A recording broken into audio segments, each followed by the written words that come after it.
Avis vascular centre మన దేశంలోనే the best varicose vein hospital.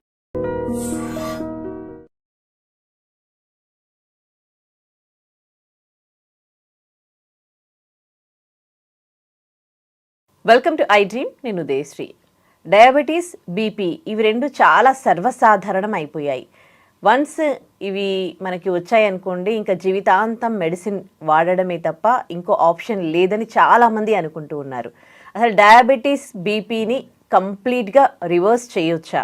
ఆయుర్వేదంలో వీటికి ఎలాంటి మెడిసిన్ ఉంది? దీనికి సంబంధించి మనకు అవగాహన కల్పించడానికి డాక్టర్ సుబ్రహ్మణ్యం గారు ఉన్నారు. ఆయుర్వేద వైద్య నిపుణులు, అమృతం ఆయుర్వేద నిలయం నుంచి మాట్లాడదాం. నమస్తే sir, welcome to our studio. నమస్తే అమ్మా. అంటే డయాబెటీస్, బీపీ వన్స్ వచ్చిందంటే ఇంకా అది తగ్గుతుంది అని ఇప్పటి వరకు ఎవరు చెప్పలేదు. చాలా కొద్ది మందే మాత్రం చెప్పారు. అసలు వన్స్ బీపీ, డయాబెటీస్ వస్తే తగ్గుతాయా? ఇప్పటిదాకా వచ్చి మందులు వాడుతుండే వాళ్ళకి తప్ప రాకుండా ఉంది, భవిష్యత్తులో మాకు వస్తుందేమనే వాళ్ళందరికీ రాకుండా చేయొచ్చు. అవునా? అంతే కదా. ఎందుకంటే వాళ్ళకి ఆహారం, జీవన విధానం, ఆయుర్వేదంలో చెప్పిన స్వస్థవృత్త విధానము ఇవన్నీ వాళ్ళు కనుక ఆచరించినట్లయితే బీపీ రాదు, షుగరు రాకుండా చేసుకోవచ్చు. డయాబెటీస్ని ముందే రాకుండా జాగ్రత్తలు తీసుకోవాలి అని అంటున్నారా? అంతే కదా. అంటే 20s to 30s to 40s ఉన్న వాళ్ళే. అవును, ఎవరైనా కావచ్చు. కానీ వచ్చిన వాళ్ళకైతే తగ్గించలేరు. అంతే కదా. వాళ్ళు ఆల్రెడీ ఇప్పటికే మందులు వాడి అది మొత్తానికి మందులమయం చేసేసినారు. శరీరాన్ని కెమికల్ ఫ్యాక్టరీ చేసేసి ఉంటారు. ఆ ఫ్యాక్టరీలో నుంచి మళ్ళీ వీటన్ని బయటకు తీయడం కష్టం. కాబట్టి ఇది రాకుండా ఉండేవాళ్ళు. ఎందుకంటే భవిష్యత్ తరాలు బాగుండాలంటే కొన్ని ఆహార విధానం, జీవన విధానాలు నేర్చుకోవడం అనేది చాలా ముఖ్యం. దీనికి ఆయుర్వేద విధానం చాలా అవసరం. అసలు బీపీ ఎందుకు వస్తుంది? ఒక చిన్న ప్రశ్న వేసుకోండి. సరిపడినంత నీరు తాగకపోతే, అవన్నీ కాదండి, సరిపడినంత నీరు తాగకపోతే వాళ్ళకి శరీరంలో రక్తం చిక్కబడిపోయి దాని యొక్క ఒత్తిడి వల్ల బీపీ వస్తుంది. అందుకే నీరు కూడా వస్తుంది అని అంటారు కదా. అంటే తాత ముత్తాతలకు, తల్లిదండ్రులకు ఆస్తులు వస్తాయండి, రోగాలు రావు. రోగాలే వస్తాయని అంటారు కదా. అదే మనం అదే ఆస్తులు కూడా అలవాటు పడి రోగాలు కూడా అలాగే వస్తాయని అనుకుంటుంటారు. ఇది చాలా అంటే ఎక్కడో పొరపాటున జరగవచ్చు కొంతమందికి. ఎందుకంటే వాళ్ళ తల్లిదండ్రులు చేసిన తప్పులే వీళ్ళు చేసి ఉండొచ్చు, వాళ్ళకి తెలియకుండా వాళ్ళు చేసి ఉండొచ్చు. ఒకప్పుడు అంటే 1947లో మనకు వచ్చినప్పుడు యావరేజ్ లైఫ్ స్పాన్ చూడండి 30 ఏళ్ళ లోపే ఉంది. ఈరోజు 70 ఏళ్ళకి వచ్చారు. ఎలా వచ్చారు? వైద్య విజ్ఞానం ఇంత మెరుగవడం వల్ల, ఇంత చెప్పడం వల్ల ఈరోజు యావరేజ్ లైఫ్ స్పాన్ 70 ఏళ్ళు దాటుతోంది. కారణం ఏంటి? అప్పట్లో వాళ్ళకి సరైన వైద్య సౌకర్యాలు లేవు. ఎవరైనా ఆరోగ్యకరంగా ఉండేవాళ్ళు చాలా ఏళ్ళు బతికేటోళ్ళు. ఎందుకంటే మంచి ఆహారం దొరికేది, ఏ కెమికల్స్ లేనివి, ఏ పెస్టిసైడ్స్ లేనివి దొరికేవి సహజసిద్ధంగా. వాటిలో న్యూట్రిషన్ బాగుండేది. అక్కడ ఆరోగ్యకరంగా ఉండేవాళ్ళు 90 ఏళ్ళు, 100 ఏళ్ళు, 120 ఏళ్ళు, 130 ఏళ్ళు కూడా బతికిన వాళ్ళు ఉన్నారు. ఇక చాలామంది ఆయుష్ను కాపాడుకోలేకపోయినారు, ఎందుకంటే సరైన విజ్ఞానం లేకపోవడం. ఇప్పుడు అన్నీ అందుబాటులోకి వచ్చాయి కాబట్టి ఇప్పుడు ఒక మంచి ఆహార విధానాన్ని, అంటే మంచి మిల్లెట్స్ కావచ్చు, లేకపోతే రకరకాల, ఇప్పుడు మనకు గ్రెయిన్స్గా తీసుకున్నట్లయితే 200-300 రకాలు అందుబాటులో ఉన్నాయి. మన వాళ్ళు 2-3 రకాలు మాత్రమే వాడుకుంటున్నారు. నీళ్లు తాగండి తాగండి అని ఇప్పుడు అందరూ చెప్తున్నారు. ఇప్పుడు కొంతమంది తాగి బీపీ తొందరగా తెచ్చుకోకుండా ఉండే వాళ్ళు ఉన్నారు. అలాగే మధుమేహం, షుగర్ తింటే డయాబెటీస్ పెరుగుతుందేమో, అది వచ్చేస్తుందేమో అని ఇప్పుడే షుగర్ దానికోసం దూరంగా ఉండేవాళ్ళు, కాపాడుకుంటుండే వాళ్ళు ఉన్నారు. బ్లాక్ షుగర్ అని వాడుతున్నారు, హనీ వాడుతున్నారు, బెల్లం వాడుతున్నారు, ఆర్గానిక్ అని ఇలాంటి వాటిని ప్రయత్నం చేస్తున్నారు. వాళ్ళకి అసలు తెచ్చుకోలేకుండా కాపాడుకుంటున్నారు. ఎంతో మంది కంట్రోల్లో ఉన్నారు. అందుకని వచ్చేసి ఇప్పటికే మందులు వాడుతున్న వాళ్ళని మనం ఏం చేయలేకపోవచ్చేమో, కానీ అంటే వాళ్ళని కూడా అదుపులోకి ఆయుర్వేద మందులతో తీసుకురావచ్చు. కానీ దాంతో ఇప్పటికే మందులు వాడి కొన్ని సైడ్ ఎఫెక్ట్స్ వచ్చిండే వాళ్ళు ఉంటారు. ఎగ్జాంపుల్, డయాబెటీస్ అయితే పెరిఫెరల్ న్యూరోపతి ప్రాబ్లం వచ్చేస్తుంది, కాళ్ళల్లో తిమ్మిర్లు, మంటలు, ఇవన్నీ. డయాబెటిక్ రెటినోపతి వస్తుంది, కంటికి సంబంధించిన సమస్యలు. ఇక మిగతాది హార్ట్కి సంబంధించి అన్ని ఆర్గాన్స్, ఇన్నర్ ఆర్గాన్స్ అన్నిటికి సంబంధించి కూడా రకరకాల రోగాలు వచ్చే అవకాశాలు ఉన్నాయి. ఇది మందులు వాడడం వల్ల వచ్చిన ఎఫెక్ట్ అని వాళ్ళే చెప్తున్నారు. ఎక్కువ కాలం పాటు వాడడం వల్ల, లేకపోతే ఇంకొకరు ఆయుష్ తక్కువ కాబట్టి, లేదంటే ఆయుష్ అయిపోతుంది, ఇది మందులతోనే ఎందుకు మనం ముడిపెట్టాలి అని అనేవాళ్ళు రకరకాల ప్రశ్నలు ఉంటున్నాయి. కానీ రాకుండా కాపాడుకున్న వాళ్ళు చాలా మంది, ఆహార జీవన విధానంతోనే కాపాడుకున్న వాళ్ళు చాలా మంది ఉన్నారు. కొంతమంది బ్రేక్ఫాస్ట్ చేస్తారు, కొంతమంది బ్రేక్ఫాస్ట్ చేయరు, ఏమైనా లిక్విడ్స్ అట్లాంటివి తీసుకుంటూ ఉంటారు. అసలు ఆహార విధానం అనేది మార్నింగ్ నుంచి ఈవినింగ్ వరకు ఎట్లా ఉండాలి?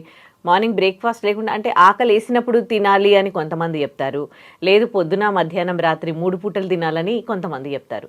అసలు అంటే నలుగురు 4 విధాలా చెప్పేసరికి ఎలా తినాలి ఏంటి అనే దానికి సంబంధించి ఎవరికి ఒక క్లారిటీ అనేది రావట్లేదు. చాలా మంచి ప్రశ్న అండి మీరు అడిగింది. ఇప్పుడు ఆకలి వేసినప్పుడే తినాలి కదా. ఆకలి లేనప్పుడు ఇంతకుముందు తిన్న జీర్ణం కాకుండా ఉండగానే ఇంకెవరో తెచ్చిచ్చారు, స్వీట్ ఇచ్చారు, లేదా ఫంక్షన్ అయింది అని చెప్పని తినడం కరెక్ట్ పద్ధతేనా? కాదు కదా. ఆకలి వేసినప్పుడే తినాలి. రెండవది, బ్రేక్ఫాస్ట్ ఏం తినాలంటే ముందు మనకు ఒక ప్రకృతి ఆహారం ఇచ్చిన విధానాన్ని పరిశీలించండి. మనకు ఇమ్మీడియట్గా తినగలిగేది ఏమున్నాయి మనకు?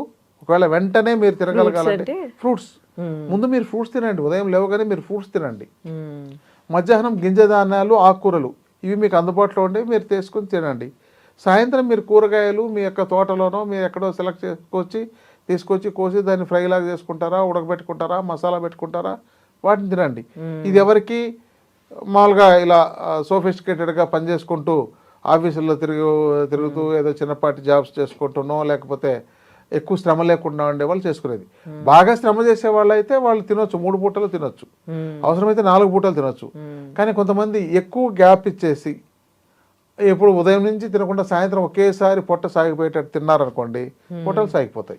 కొంతమంది ఏమో నీళ్లు కూడా అంటే 5 లీటర్స్ ఎవ్రీడే తాగాలంటారు. అలా ఏం లేదండి, దాహం వేస్తూనే ఉంటుంది, తెలుస్తుంటుంది. దాన్ని బట్టి మనం నీటిని తీసుకోవాలి. అంతేగాని అలాని పర్టికులర్గా రోజుకు 5 లీటర్లు తాగాలని బలవంతంగా అతిగా పానం చేయడం కూడా ఒక రాంగ్ అయిన కాన్సెప్టే అనమాట. అందుకని ఇక్కడ సత్యం ఒకటి ఉంటుంది, నిజాలు ఒకటే ఉంటాయి, అబద్ధాలు అనేవి చాలా లక్షల్లో చెప్పచ్చు. అందుకని మీ శరీరం ఏది అడుగుతుందో అది ఇవ్వండి. నీరు అడుగుతుంది, ముందు నీరు ఇవ్వండి. ఆహారం అడుగుతుంది, ఆహారం ఉదయం లేవగానే మీరు ఇప్పుడు లేవగానే వండుకొని తినేయడానికి మీకు 8 గంటలకో 9 గంటలకో పట్టొచ్చు టిఫిన్ తయారవడానికి. కానీ మీకు అప్పటికి ఆకలేస్తుంది అనుకోండి, అప్పుడు ఏం చేయాలి? మీరు రెడీమేడ్గా ఫ్రూట్స్ ఉండేవి మీరు పెట్టుకొని తీసుకోవాలి. లేదంటే మనం ముందు రోజు ప్రిపేర్ చేసుకున్న జావల్ లాంటివి తీసుకోవాలన్నమాట. మనకు సద్దన్నము కాన్సెప్ట్ ఉంది కదా ఇప్పుడు, సో అలాంటివి తీసుకోవచ్చు. ఇక మధ్యాహ్నం మంచి లంచ్ చేయండి, రాత్రి బాగా ఫైబర్ ఉండే ఆహారం తీసుకోండి. అందువల్ల ఉదయం లేవగానే సక్రమంగా విరేచనం అవుతుంది. ఈ గ్యాస్, ఎసిడిటీ, ఇండైజెషన్ లాంటివి రాత్రి ఈ యొక్క మాంసాహారాలు కానీ ఎక్కువ ఆహారం కానీ మిక్స్డ్ పదార్థాలు కానీ తింటే రాత్రిపూట సక్రమంగా జీర్ణం కాక ఉదయం సరిగ్గా విరేచనం కాక శరీరంలో ఆహారం కూలిపోయే అవకాశాలు ఉంటాయి. అందుకని మంచి ఆహారాన్ని మనం సెలెక్ట్ చేసుకోవడం, సరైన జీవన విధానాన్ని ఆచరించడం ద్వారా అసలు రాకుండా కాపాడుకోవచ్చు. ఇంకోటి, మీకు షడ్రుచులు ఉన్నప్పుడు మీరు ఒకే రుచికి ఎక్కువ ప్రాధాన్యత ఇవ్వడం కూడా తప్పు. ఇదన్నీ సింపుల్గా అందరికీ అర్థమయ్యే విధంగా చెప్పడానికి చెప్తున్నా అండి. ఇక మళ్ళీ ఇది డయాబెటీస్ అంటే డయాబెటీస్ 2 రకాలు, దాంతో మళ్ళీ ఇంకొక అదనంగా వచ్చే 2 రకాలు, టైప్ 1, టైప్ 2, అది గెస్టేషనల్ డయాబెటీస్, జోనల్ డయాబెటీస్, ఇలా ఒక ఇది చెప్పారు. మాకు ఆయుర్వేదంలో ఒక 20 రకాల మధుమేహాలు చెప్పారు. దాంతో ఒక 16 రకాల మధుమేహాలు అనేవి తగ్గుతాయి, ఒక 4 మేహాలు తగ్గువని చెప్పే విధానం ఇవన్నీ ఉంది. ఈ సబ్జెక్ట్ అంతా సామాన్యులకు అర్థం అవసరం లేదనమాట. అలాగే రక్తచాప అంటారు, బీపీ అనేది, ఇది అసలు ఎక్కడ చర్చించరు ఆయుర్వేద శాస్త్రంలో. ఎందుకంటే ఎవరైతే జీవన విధానం సక్రమంగా ఆచరిస్తున్నారో, అంటే సరిపడినంత నీటిని తీసుకుంటున్నారో వాళ్ళకు బీపీ వచ్చే అవకాశాలే తక్కువ లేవు. అందుకనే ఆ సబ్జెక్ట్ని డిస్కస్ చేయట్లేదు. కానీ ఇక్కడికి వచ్చేసరికి చాలా మంది బీపీ టాబ్లెట్కి అలవాటు పడిపోయారు. ఎవరైనా అడగండి, ఒక 50,000 దాటిన వాళ్ళు ఒక బీపీ టాబ్లెట్ అయితే ఏది లేకపోయినా మెయింటైన్ చేస్తారు. ఇక కొంతమందికి అయితే ఇప్పుడు 100లో 25 నుంచి 30% మందికి డయాబెటీస్ వస్తుందని, ప్రీ డయాబెటీస్ ఉంది అని, ప్రీ డయాబెటిక్లో మందులు వాడకూడదు. ఈ విషయం చాలా మందికి అర్థం కాదు. ఎందుకంటే అది ఇంకా మధుమేహం కంట్రోల్ లేని స్థాయికి వెళ్ళలేదు. అది అదుపులో ఉంది, బట్ మీకు బార్డర్లో ఉంది అని అర్థం. కానీ అక్కడే మందులు వాడుతున్నారు. దీనివల్ల కొన్ని ఇతర సైడ్ ఎఫెక్ట్లు వచ్చే అవకాశాలు ఉంటాయి. ఇక బీపీతో చూడండి, ఒకవేళ సరిగా కంట్రోల్ కాకపోతే వాళ్ళకు పెరాసిస్ లాంటివి రావడం, స్ట్రోక్ లాంటివి రావడం, కిడ్నీలు ఫెయిల్ అవడం, ఇలాంటివన్నీ ఉంటాయి. మళ్ళీ కిడ్నీలు ఫెయిల్ అయిన తర్వాత మాకు ట్రీట్మెంట్ కావాలని వస్తారు. అది కూడా రకరకాల ట్రీట్మెంట్లన్నీ చేసుకొని పూర్తిగా హీనమైపోయిన తర్వాత, పూర్తిగా నాశనమైన తర్వాత వస్తున్నారు. అదే ముందుగా వస్తే, ఎందుకంటే కిడ్నీ క్రియాటిన్ 4-5 ఉన్నప్పుడు కూడా ఆయుర్వేదం తగ్గిస్తోంది. బాగా తగ్గించి మళ్ళీ కొంతకాలం వాళ్ళ యొక్క లైఫ్ స్పాన్ని పెంచుతోంది. మరి అదే ముందుగా అదే వాడి ఉంటే అసలు అలాంటి పరిస్థితి రాదు కదా. ప్రీ డయాబెటిక్లో కానీ అదే అంటే బీపీ కానీ ఇంకా వస్తుంది అని అనుకుంటే ఆ టైంలో ఆయుర్వేదం మెడిసిన్ వాడితే ఎట్లా ఉంటుంది? చాలా బాగుంటుందండి, అద్భుతంగా ఉంటుంది. ఇంకా అసలు రోగమే రాకుండా ఉంటుంది, రోగమే లేకుండా ఉంటుంది. ఓకే, బార్డర్లో ఉన్నప్పుడు. అవును, ఇది అది అనుభవపూర్వకంగా చూడాలి.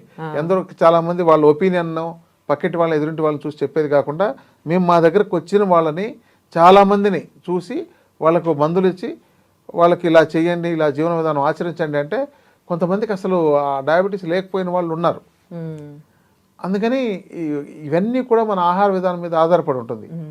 మీరు ఆహార విధానం అంటున్నారు కాబట్టి ఇందాక షడ్రుచులు అని కూడా అన్నారు. అంటే అన్ని ఆహార పదార్థాలు తీసుకోవాలి. అందులో ముఖ్యంగా కాకరకాయ ఉంది కదండి, అంతకుముందు రెగ్యులర్గా చాలా మంది తినేవాళ్ళు, ఇప్పుడు తినేవాళ్ళు తగ్గిపోయారు. ఒకవేళ కాకరకాయ వండారనుకోండి, అందులో ఉన్న చేదంతా తీసేసి దాన్ని స్వీట్ లాగా చేసుకొనో లేకపోతే డీప్ ఫ్రై చేసుకొనో తింటారు. అసలు కాకరకాయని ఎట్లా తినాలి? కాదండి, తినగ తినగ వేము తీయగనుండు, నేల వేమని అంటారు.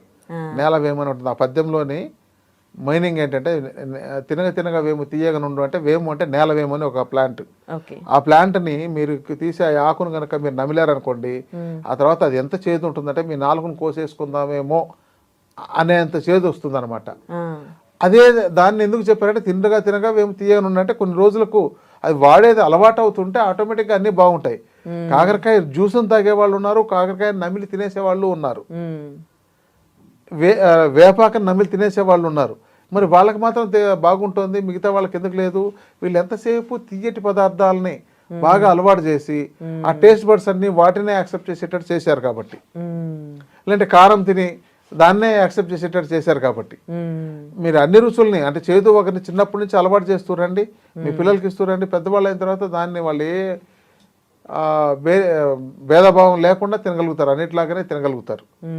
అందుకని మళ్ళీ ఆ చేదు దాన్ని తీయగా చేసుకోవడం, దానికి బెల్లం కలిపి తీసుకోవడం ఇదొక తినడం కూడా వేస్టే కదా, ఇంకా అంతే కదా మరి.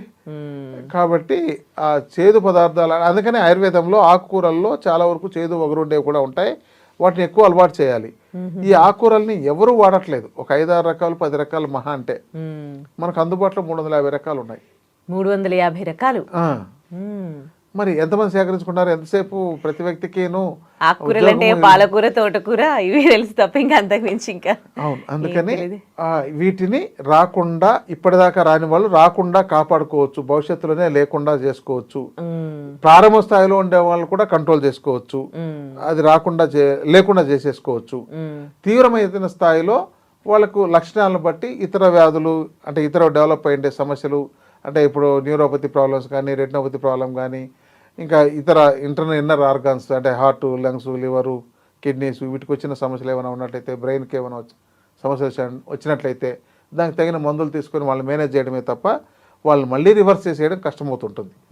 అందుకని ప్రారంభంలో మంచి చికిత్స చేసుకొని తగ్గించుకోవచ్చు, రాకుండా ఆహార జీవన విధానాన్ని ఆచరించి కాపాడుకోవచ్చు. And for more videos, please subscribe to iDream. Please subscribe to iDream. Please subscribe iDream. And please subscribe to iDream.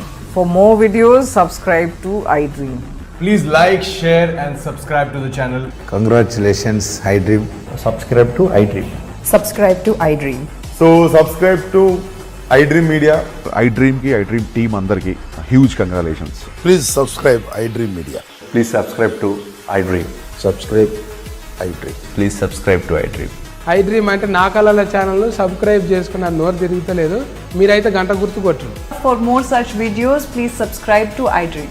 Subscribe to iDream. Please subscribe to iDream. Please subscribe iDream Media. Please do subscribe to iDream. Please subscribe to iDream Media. For best entertainment and information, please subscribe iDream. And don't forget to subscribe to iDream.